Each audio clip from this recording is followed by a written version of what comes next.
WBJC presents Inside Gene Shepard.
Tinsel over there, right? The stuffed Santa Claus goes over in the car. Yeah, okay. All right. It's time, gang. It's time. Oh, da dee dee dee, la da da da da da da da da da. Now, maybe you don't know that just about maybe 6 or 7 blocks from this studio right here, the Hudson River flows in its great depth and complexity, including all the floating orange crates and various dead fish and all kinds of bad stuff floats here. You've been out to the Hudson, but one of the great moments in the Hudson, Corny, you're going to have to swing back to the other machine right now, Corny. That's it. Watch that over there now. Now, if you have that thing there for me, I would like to play for you the sound of what quite often at twilight echoes throughout the entire area of Midwestern or Mid-Manhattan, excuse me. You know, it's funny. I think most people are not conscious of, so much of sound. Don't worry about that. Just play the whole cut. I don't think many people are conscious of sounds, the way they should be.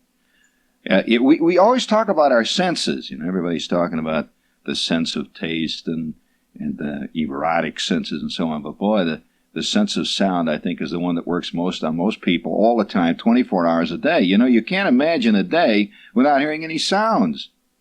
You can, but you can't imagine a day without eating anything. But it's hard to imagine a day where you didn't hear a sound. And one of the great sounds, I have a tape, a great recording that when things get really mean, I put this on the tape recorder and it just echoes, man. Oh, wow. Oh, is that fantastic? Listen to that. Hear the harbor echo. Oh, that has to be one of the impressive sounds of man. Oh, wow. Keep that up there, will you please, Corny? That's a fantastic sound. And the reason that I brought this up here today as the sound scene is that, let's face it, records are an oral medium. When you're sitting there listening to a record, it's oral medium. And radio is an oral medium. It's oral, A-U-R. You hear it. and you can imagine fantastic things with sounds that are far more vivid than the actual real thing when you see it. It's just the imagination is like an untrammeled hall of mirrors, your own imagination, and some people tend to suppress it, so they constantly keep turning the lights down in that hall of mirrors. They don't want to see those reflections. And Oh yeah, a lot of people get very tense when you start getting into the world of imagination. They do. What's he talking about, huh? There are people who believe only in things they can touch and see right in front of them, and even then they doubt it. This type. But the sounds. That's why in so many areas, say for example in Central Africa, sounds play a fantastic part in people's lives. They really do. They create a whole theater of sound. What do you think all that music is they're playing all the time? They vision things. It isn't just the beat. In fact, I remember one time in East Africa, there was a certain kind of dance that I saw this particular tribe doing where they were reproducing the sounds in a very abstract way. Very abstract way. Sounds of the animals that lived around there in their world. And they also reproduced the sounds in varying moods. For example, they would produce the sound, say, of an elephant that was just grazing. They make a certain sound, They walk around. Then they make a sound of an elephant angry. Then they make the sound of an elephant who is after a member of the opposite sex. That's another sound. That ain't exactly anger, It's a whole combination of sounds. And they cheer like hell, they did, because the whole concept of sound was far more real than the concept of, let's say, pictures. You hold up a picture of an elephant, nothing. But you make the sounds. I can imagine the whole thing. And can you imagine this fantastic ocean liner, which is rapidly disappearing? The ocean liners have become really floating Howard Johnsons now. About all they do is float around down in the Caribbean and take shoppers from one island to the other. They're not even tourists; they're shoppers. You're great, Corny. But the sound of one of these guys slowly moving out to sea, and that's what that sound is. That is the sound. The one you're hearing there, by the way, happens to be the sound, in case you're interested, of the original Queen Elizabeth. This is the Queen Elizabeth about to take off on a transatlantic voyage through the North Atlantic at twilight, leaving Pier 46 in Manhattan. And she would just two long blasts to let the city know that they're off. Boy, you'd hear this echo throughout the canyons. Fantastic. Listen to that. What a sound. Wow, And you like that, Carney? Now, you want to hear some other sounds. And have you noticed that there's a current craze for trains? Now, I can say this as a person who lived right next to the #1 train terminal in the United States. I grew up living within a mile of the #1. Now, when you say terminal, I'm not talking about station. Most people think of Grand Central or something. No, we're talking about what they call in train terminology the hump. You ever hear the term? Well, this is a great, I suppose it's a hub of all the freight trains and where all the trains would have to come. If you can imagine the train system of America, it consisted of like a giant spider web. If you can close your eyes, you can see a spider web stretched out over America. And the center of the spider web, where the little circle is and where the great big spider sits and eats up grasshoppers, the center of the spider web was a spot, and still remains a spot, just a wee bit south of Chicago. Did you know that? That was the center of all the rail. In other words, everything came to there, and all the trains had to go through there. And why is this? Well, obviously, if you look at a map, you can see why. It's a central rail, the central railhead. See, well, that was about a mile from where I lived as a kid. The sound of trains were as constant and continual, and still remain. Don't think this is the old days. This is still there, friend. Don't think those freight trains ain't going anymore. If the freight train stopped tomorrow, we'd be out of business 5 minutes later. But this was a great, great rail hub. And it was simply referred to, everybody called it just the hump. It was called the hump. You're going out to the hump. Well, why they call it the hump was because they had big overpasses that just raised up into the sky to carry trains over and under and around. And these, what they did was make up trains there and take apart trains there. They put them together there. They did everything else to a train there. And so if you were going to ship something, say, from New York to Los Angeles, well, what generally happened was that train was carried, your freight train was carried halfway, well, not about a third of the way to L.A., actually. It would be carried to that Chicago switch yards there, and then a new engine and a whole new set of equipment and that would be attached to this train. It would be attached then to a longer train there, and it would be moved further west then all the way on out. And that's what they did there, this fantastic yard. Now, the only reason I'm bringing this up is I'm going to take a negative view here.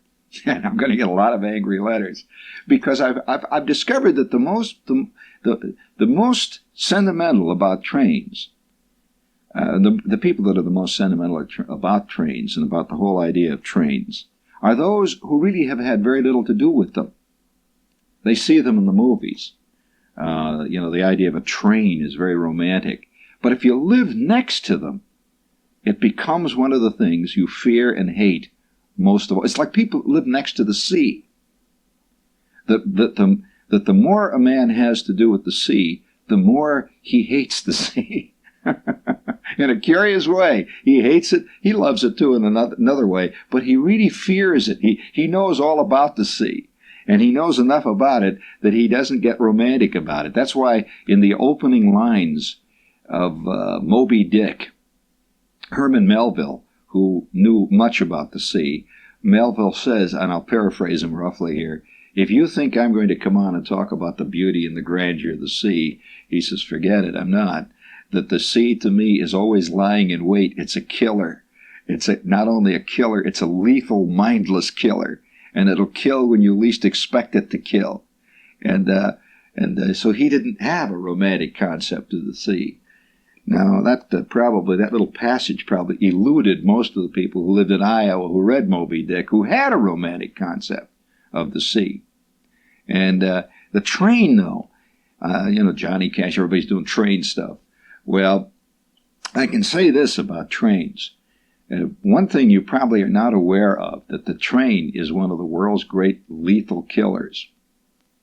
I mean, among people. I had in my own acquaintanceship, if you're curious about that, I had my own acquaintanceship in classmates of mine in school, a minimum of 5 classmates and at least 2 teachers that I know who were killed by trains. And you never thought of that side of the train, did you? Well, that happens to be a truth, a fact. In fact, one of my old history teachers was killed one morning right back of our high school, hit by a train in her car with 3 students that she had picked up who were hitchhiking, and that was the end of all 3 of them, and including the teacher, 4.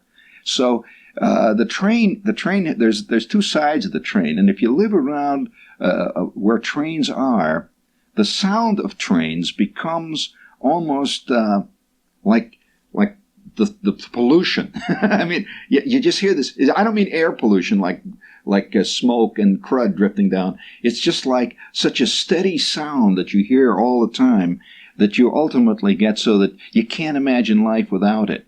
And at 3 o'clock, and this is true now, so don't write to me and talk about the old days, because again, people tend in places like New York to think everything's of the past. The only thing they think is of the present is a 6th Avenue cab or Macy's. I'm talking about living next to a vast railhead.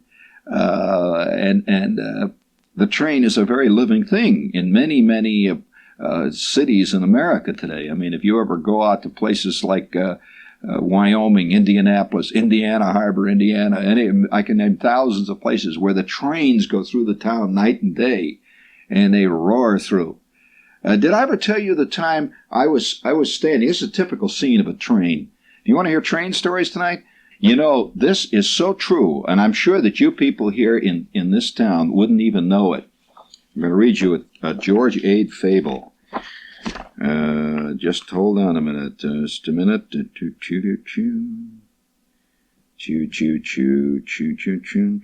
Here it is. Now listen carefully to this, and bring me a little sound behind me of our rolling stock. Okay, that's it. Sneaking in.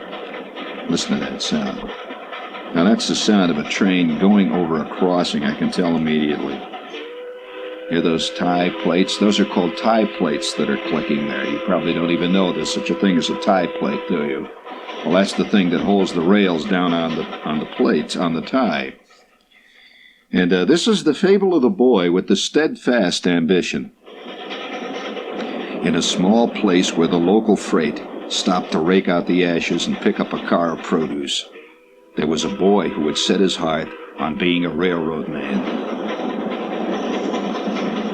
He would go down to the depot and look at the head brakeman on number 4, and he would say to himself, "Someday I shall be like him if I improve my opportunities and learn to make a coupling on the run without the use of a stick." He was down flipping the trains every day in defiance of the town marshal. He wore one of those engineer caps, and he chewed conductor's delight. All he needed to be a real railroader was a large silver watch and a few orders written on yellow tissue paper. And it was a proud day when they put him on an extra run, for then he was privileged to speak of the superintendent as the old man and wave his hand at all the diners and the girls who worked in them along the line. Just as he was becoming well acquainted with all the agents and operators and acquired a large vocabulary to be used in cussing out the engineer, he got what seems to be due every brakeman. He was slow in withdrawing the left fin, and the bumpers caught him. When he came out of the hospital, his left hand looked like a pair of scissors. Then he was a sure enough railroader. He went right back on the road, and the next time they landed him right, he got mixed up in a head-on collision, and a gravel train piled right on top of him. By the time the surgeons had pared away what wouldn't be any more use to him, he was trimmed down to about 3/4 size. As soon as he got his crutches, he went back and got a job on a crossing, where his duties were to wave a red flag and criticize the policy of the road. One day, his uncle, a well-to-do citizen, came along and said to what was left of him, quote, "If you had taken my advice, you would now be a successful businessman with the usual number of arms and legs." And then the remnant replied as follows: "Uncle, when the choo-choo microbe begins to work on a man, he would rather be a crippled brakeman than an athletic bank president." And what's the moral of that? He whose soul is in railroading never objects to being marked up a little.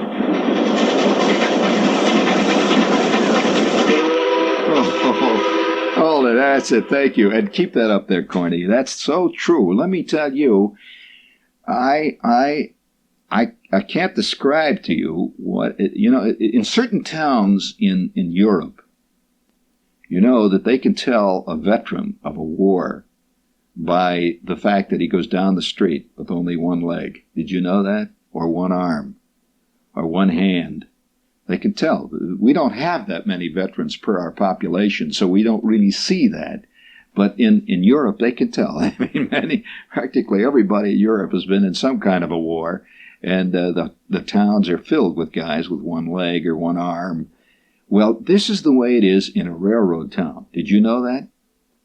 When you see a guy going down the street on a crutch with one leg, you know almost inevitably he worked at the railroad. But why is this? Well, stop and think about it. I mean, these are great big tons of innate, inanimate, rolling, mean metal. And wow, are they killing and maiming. And I'll tell you a typical story of the railroad, why people fear the railroad who live around it. I remember one morning I was going into the steel mill with a bunch of guys, and we used to drive every morning.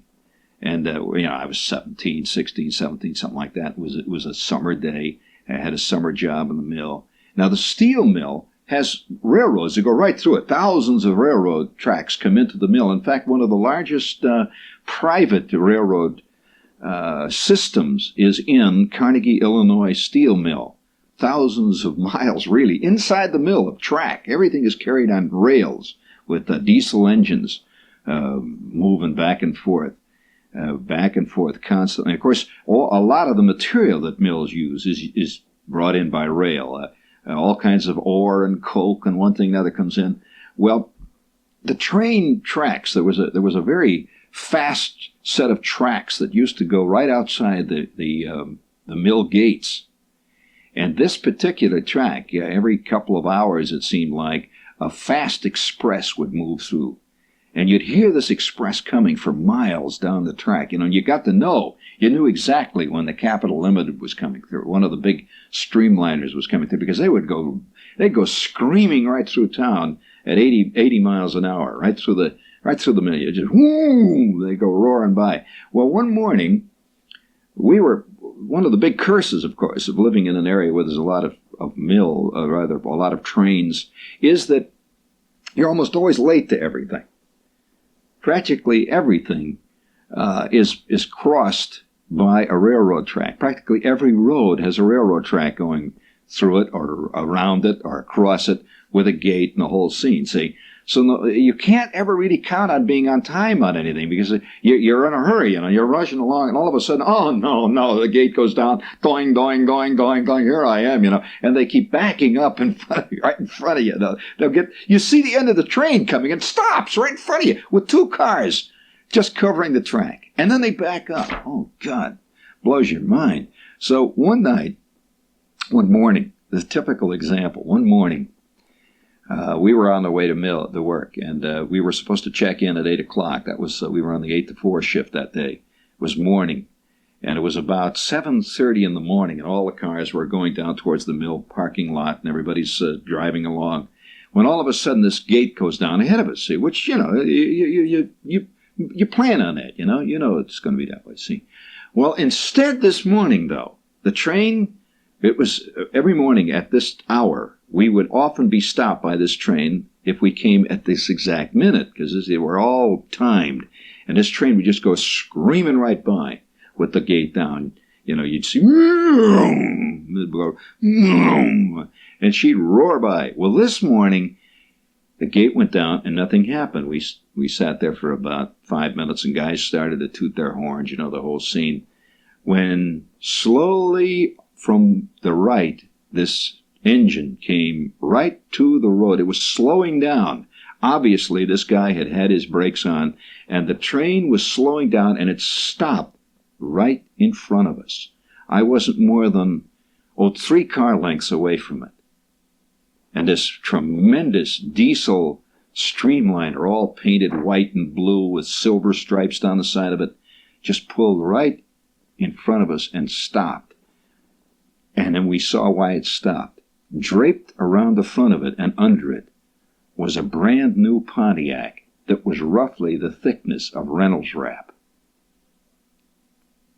He caught one on the fly, and there it was under there, and there were 4 guys in it. Right there in front of us. I'm telling you, that's a sight you don't forget soon, buddy.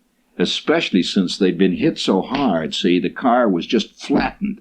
There's no, you can't imagine the amount of foot-pounds that is generated by a train going 80 miles an hour with maybe 30 cars hanging on the back of it with that great big diesel engine, thousands of horsepower. When that baby gets rolling, it must be like getting hit with a glacier. I mean, it's just fantastic. Well, this thing hit this car, and I want to tell you right here that the side of the car, I'm talking about the left side of the car, was touching the right side of the car. The car was absolutely flat. I mean, there was nothing there. It was flat. And the car was draped around the front of the train and under it. It had gotten tucked under a bit. It was draped around like a flag around the front of the train, just absolutely flat. And these guys were still in it. I mean, they were in the train, in the car there. And on this both sides of the train was this great streak of blood on both sides. Wow. We just sat there.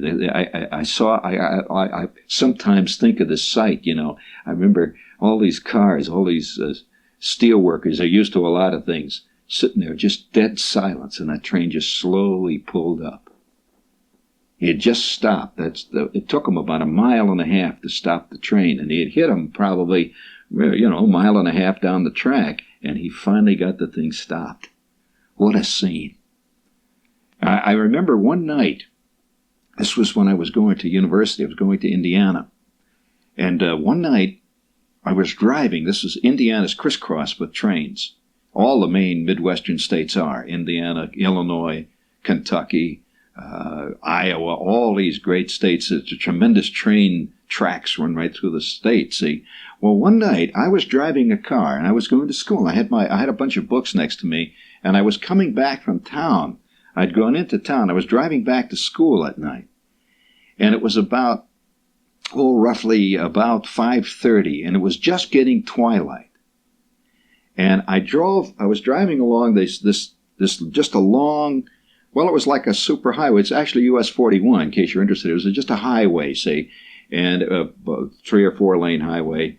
And I'm driving along, not another car behind me, nothing, absolutely. Now, on either side of me, you could see the prairies stretching. You could see high tension wires and stuff. And I'm driving, it's twilight.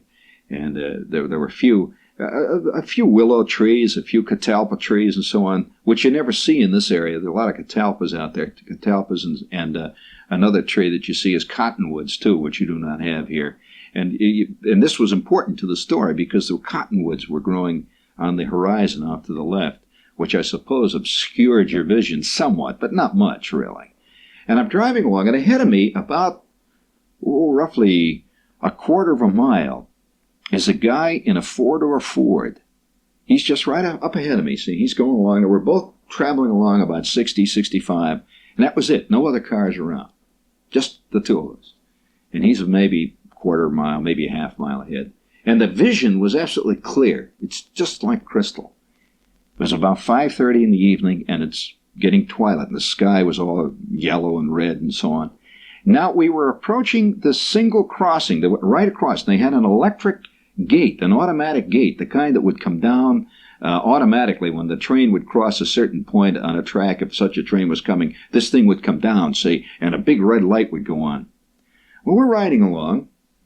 Now, every night about 5:30, this train that was a B&O would come through there. And every night that baby would highball through there. You know what the expression highball means, don't you?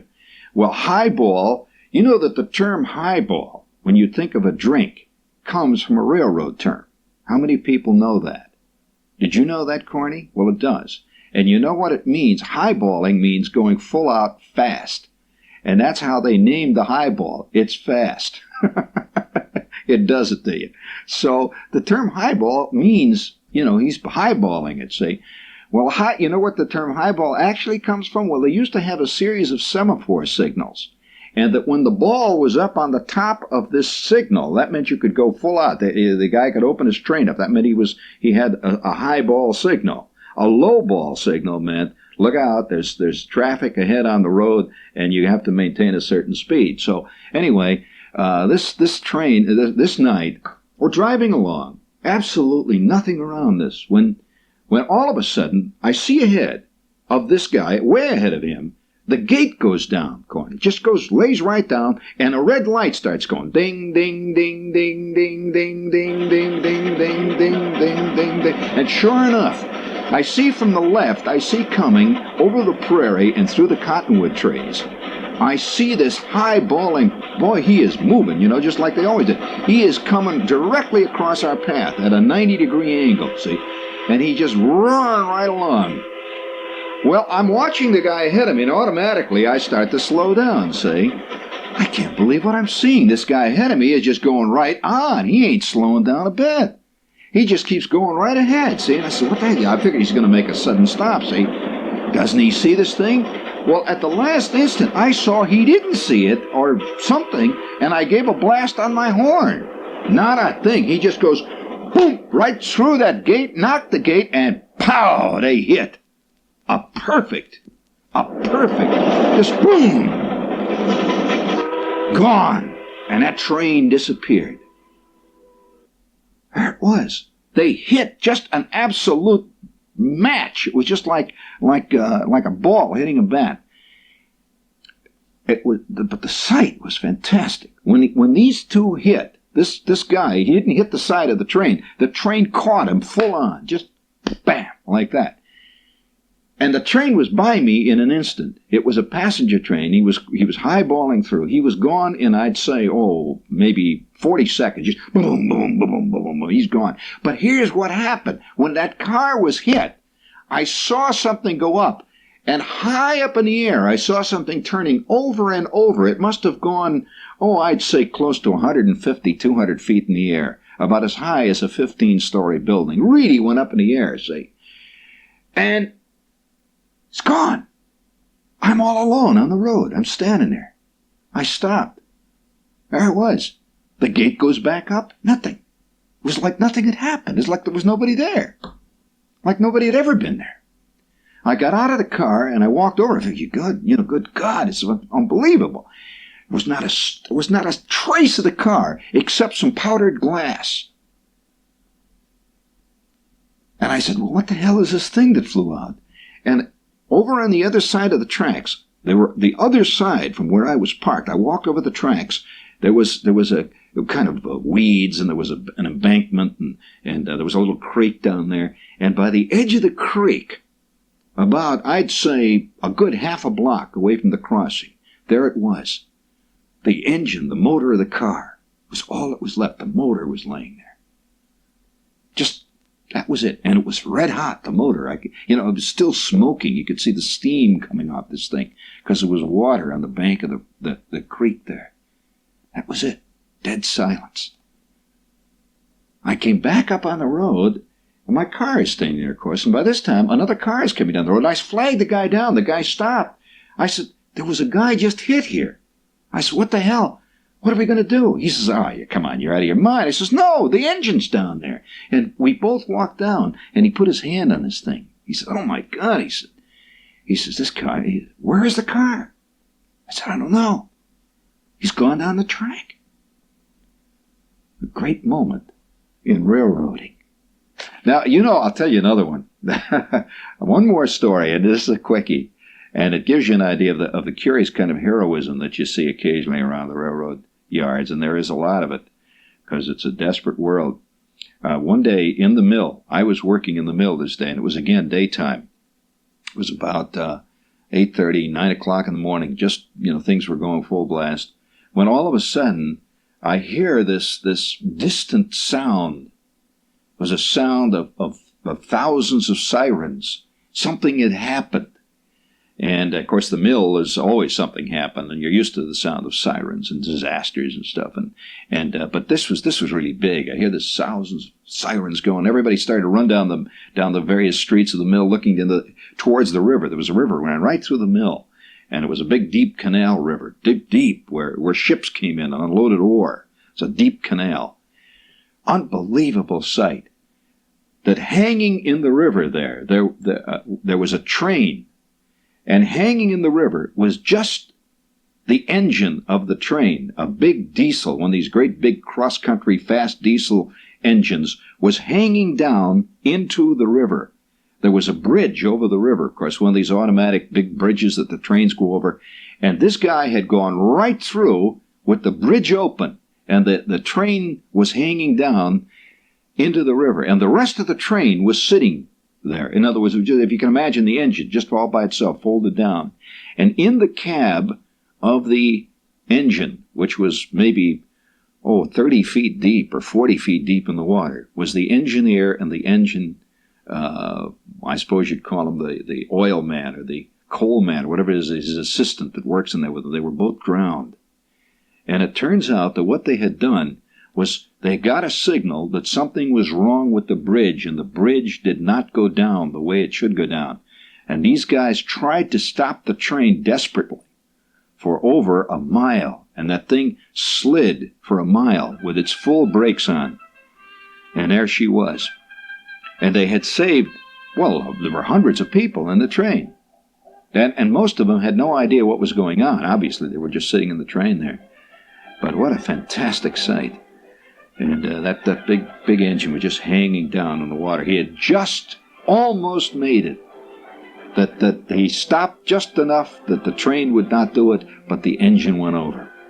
And then there was the time, wow, that was a scene, when one night about, it must have been 2 o'clock in the morning, the fantastic disaster when a head-on collision occurred about a mile away when everybody was asleep. And the sound of 2 mainline diesel engines hitting head-on with cars behind them. You can't believe what a sound that is. It was like an earthquake. Just a tremendous roar in the night. And so there are millions of people tonight. I mean, this minute. This is not talking about the old days. So don't come and write me letters about the old days. I'm not interested in the old days. That there are millions of people right this minute now who are asleep in beds or sleeping away and are surrounded by the sound of trains in the night with those great diesel horns. They have a curious mooing sound when they're going away. And when they're coming at you, you can tell the difference. They go, they have a wide open.